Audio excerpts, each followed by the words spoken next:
Hello everyone, welcome to my YouTube channel nursing notes and diagram help. आज हम बात करेंगे एथेरोस्क्लेरोसिस के बारे में, जो भी एक हार्ट डिजीज़ है। हमारी सीरीज़ ऑफ हार्ट डिजीज़ की सेकंड वीडियो है एंड आज हम बात करेंगे एथेरोस्क्लेरोसिस के बारे में।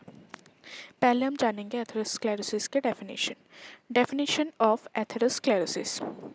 जो एथेरोस्क्लेरोसिस होते हैं ये एक प्रोग्रेसिव डिजीज़ है जिसमें हमारी जो आर्टरीज होते हैं, जितने भी आर्टरीज होते हैं हमारी बॉडी में, उसमें ब्लड फैट का डिपोजिशन हो जाता है, जिसके कारण हमारे जो आर्टरीज होते हैं वो नैरो हो जाते हैं और उसके कारण बॉडी में ब्लड फ्लो रिड्यूस होते हैं, जिसके कारण हार्ट अटैक, स्ट्रोक और पेरिफेरल आर्टरी डिजीज़ के चांसेस बढ़ जाते हैं। नेक्स्ट हम बात करेंगे इसके कॉजेस। कौन से कॉजेस के कौन से रीज़न के कारण ये जो हमारे एथेरोस्क्लेरोसिस होते हैं।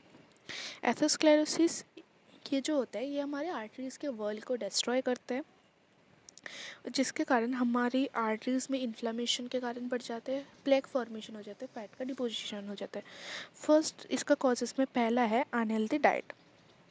जब भी कोई पर्सन अनहेल्दी डाइट लेता है, हाई सैचुरेटेड फैट का इंटेक करता है या कोलेस्ट्रॉल या शुगर का इंटेक करता है, तो बॉडी में फ़ैट का जो कोलेस्ट्रॉल का अमाउंट होते हैं वो बढ़ जाते हैं, जिसके कारण हमारी जो आर्टरीज़ होते हैं उसमें फ़ैट का डिपोजिशन हो सकता है।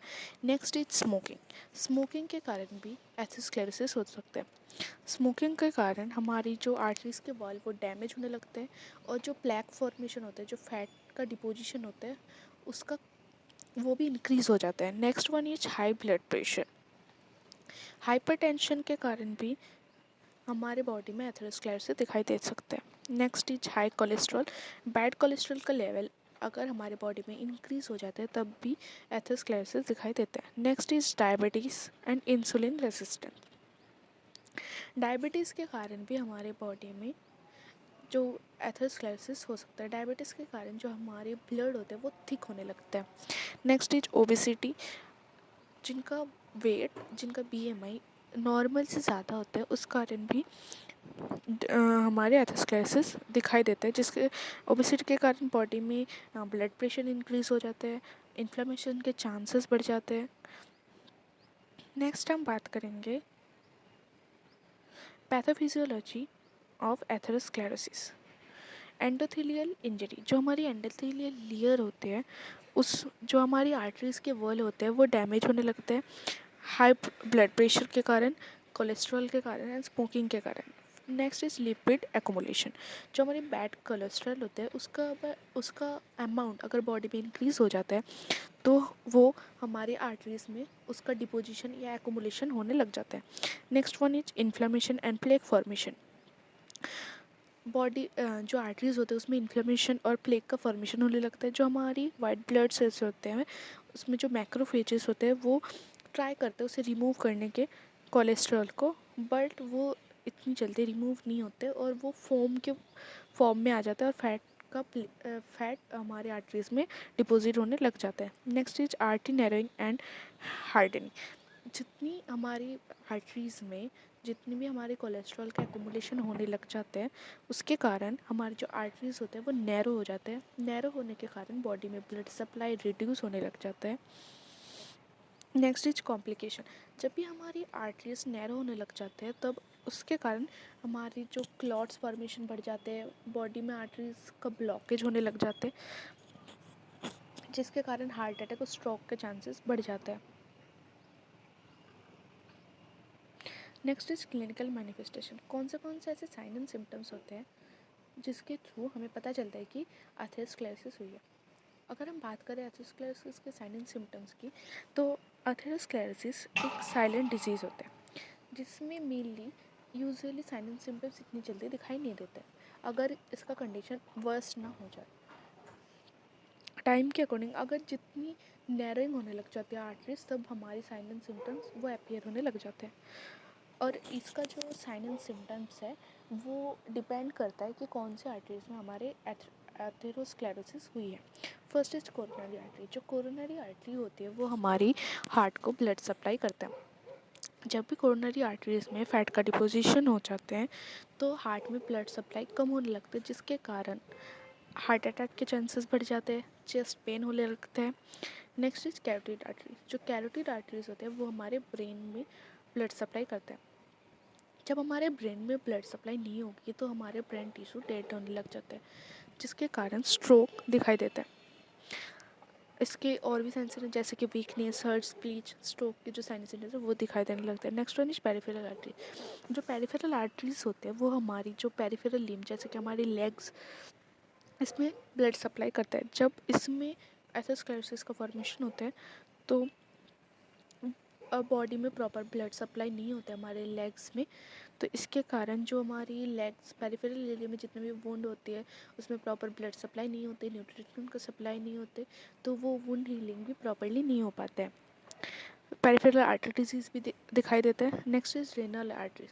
अगर रेनल आर्टरीज में या फिर किडनी में जो ब्लड सप्लाई करते हैं उस आर्टरीज में अगर एथेरोस्क्लेरोसिस हुई तो प्रॉपरली किडनी में हमारी ब्लड सप्लाई नहीं होती, तो हमारी जो किडनी का फिल्ट्रेशन रेट होते हैं वो धीरे धीरे डिक्रीज़ होने लग जाते हैं, जिसके कारण बॉडी में फ्लूइड एक्युमुलेशन हो जाते हैं, ब्लड प्रेशर के चांसेस बढ़ जाते हैं और लास्ट में हमारे किडनी फेलियर भी दिखाई देता है।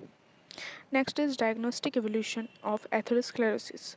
एथेरोस्क्लेरोसिस के हम पहले डायग्नोस्टिक एवोल्यूशन करेंगे, हम हिस्ट्री कलेक्ट करेंगे, देन फिजिकल एग्जामिनेशन करेंगे, और जो लैब इन्वेस्टिगेशन होते हैं उसमें सबसे पहले आता है ब्लड टेस्ट। हम ब्लड टेस्ट करेंगे जिसके थ्रू हम बॉडी में कोलेस्ट्रॉल लेवल का चेक करेंगे, नॉर्मल से वो इंक्रीज़ तो नहीं हुई है, ब्लड शुगर लेवल चेक करेंगे, इन्फ्लेमेशन मार्कर्स करेंगे। नेक्स्ट वन इज ईसीजी करेंगे हम कि हार्ट में कोई एबनॉर्मलिटीज़ तो नहीं आई है वो चेक करने के लिए। इकोकार्डियोग्राम करेंगे, हार्ट की जो फंक्शन है वो प्रॉपरली चेक करने के लिए।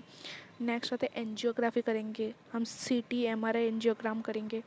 जो हमारी आर्टरीज में ब्लॉकेज होती है उसे विजुअलाइजेशन के लिए हम एंजियोग्राफी करेंगे और ड्रॉपलर अल्ट्रासाउंड करेंगे। हम आर्टरीज में जो ब्लड का फ्लो रेट है उसे चेक करने के लिए, वो नॉर्मल है या फिर फ्लो रेट कैसी है उसे चेक करने के लिए हम ड्रॉपलर अल्ट्रासाउंड करते हैं। नेक्स्ट बात करेंगे हम इसके ट्रीटमेंट या प्रिवेंशन। हम एथेरोस्क्लेरोसिस को ट्रीट कैसे कर सकते हैं।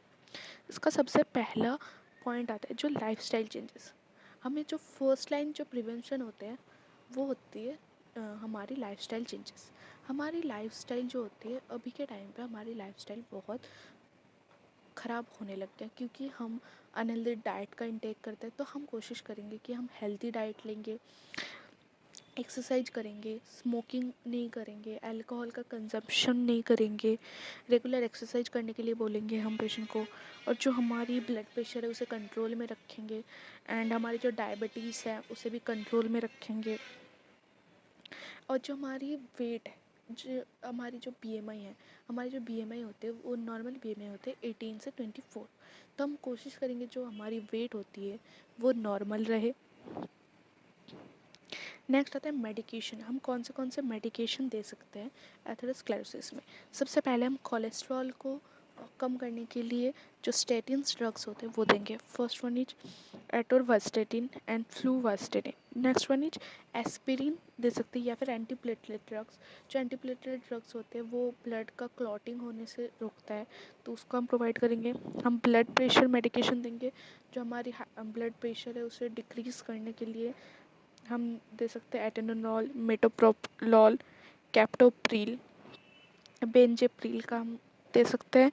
Next one is diabetes medication. Blood sugar को कंट्रोल करने के लिए हम मेटफॉर्मिन, क्लिपिजीड, ग्लिमिपिराइड का यूज़ कर सकते हैं। नेक्स्ट आता है सर्जिकल मैनेजमेंट। हम क्या क्या कर सकते हैं एथेरोस्क्लेरोसिस में। First one is angioplasty and stunting. Angioplasty में जो हमारी ब्लड की वेसल्स होते हैं, जो हमारी आर्टरीज होते हैं उसकी रिपेयरमेंट करते हैं, जो ब्लॉकेज होते हैं उसे ओपन करते हैं। स्टंटिंग के दिन कोरोनरी आर्टरी बाईपास ग्राफ्टिंग करते हैं, जिस कोरोनरी आर्टरी बाईपास ग्राफ्टिंग में हम दूसरा रूट प्रिपेयर करते हैं ब्लड सप्लाई के लिए। जो ब्लॉकेज एरिया है वहाँ पे ब्लड सप्लाई प्रॉपरली नहीं हो रही, तो CABG के थ्रू हम प्रॉपर एक रूट क्रिएट करते हैं जिसके थ्रू ब्लड का सप्लाई प्रॉपरली हो। देन जो हमारे एथेरोस्क्लेरोसिस होते हैं इसके थ्रू हमारे बॉडी में कौन से कॉम्प्लिकेशंस आ सकते हैं। फर्स्ट हार्ट अटैक हो सकते हैं, क्योंकि हमारी जो कोरोनरी आर्टरी है उसमें अगर प्रॉपर्ली ब्लड सप्लाई, उसमें अगर फैट अकोमोडेशन हो जाएंगे तो प्रॉपर्ली ब्लड सप्लाई हार्ट में नहीं होंगे तो हार्ट अटैक के चांसेस बढ़ जाते हैं। देन स्ट्रोक के चांसेस बढ़ जाते हैं।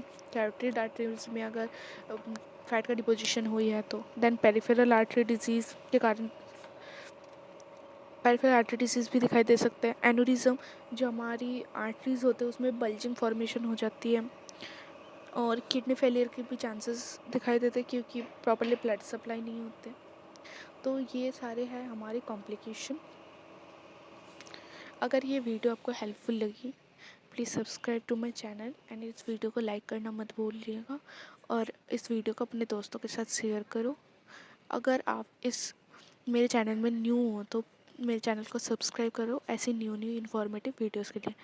And thanks for watching my videos. Thank you.